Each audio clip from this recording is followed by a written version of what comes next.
Kidney fail ஆகிறதுக்கும் உங்கள் கண்ணு தெரியாமல் போகிறதுக்கும் ஏன் ஒரு சில நேரம் உங்கள் காலையே கட் பண்ணுறதுக்கும் கூட ஒருத்தர் இருக்கான்.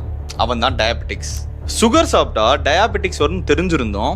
இந்தியா தான் டயாபெட்டிக்ஸோட கேபிட்டலாக இருக்குது. டயாபெட்டிக்ஸ் வரதுக்கு சுகர் மட்டுமே ஒரு காரணமாக இருக்கலாம். இல்லை நான் சுகர் கட் இருந்தேன்னா கண்டிப்பாக டயாபெட்டிக்ஸ் வராது அப்படின்னு சொல்லிட்டு நம்மள இப்போ பல பேர் ஸ்டார்ட் பண்ணிட்டோம். ஆனால் டயாபெட்டிக்ஸில் உண்மையான ஆக்டர் யாருன்னா இன்சுலின் ஸ்பைக் தான்.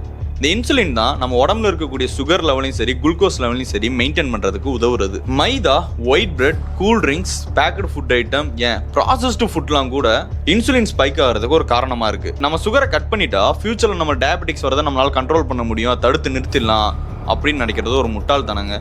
நீங்கள் எப்போ ஆக்சுவலான சுகர் கட்டுக்குள்ளே வரீங்கன்னா உங்கள் உடம்புக்கு தேவையான ப்ரோட்டீன்ஸ் அண்ட் ஃபைபர்ஸை கரெக்டான அளவில் எப்போ எடுக்கிறீங்களோ அப்போ தான் உங்களோட ரியல் சுகர் கட் ஸ்டார்ட் ஆகுது. ஸோ சுகர் கட்டில் இருக்கேன் அப்படின்னு சும்மா சுற்றிட்டு இருக்கோம் ஃப்ரெண்ட்ஸுக்கு இந்த வீடியோ அனுப்பி ஆக்சுவலான சுகர் கட்னா என்ன, எதனால டயாபெட்டிக்ஸ் வருது அப்படின்றத சொல்லுங்கள்.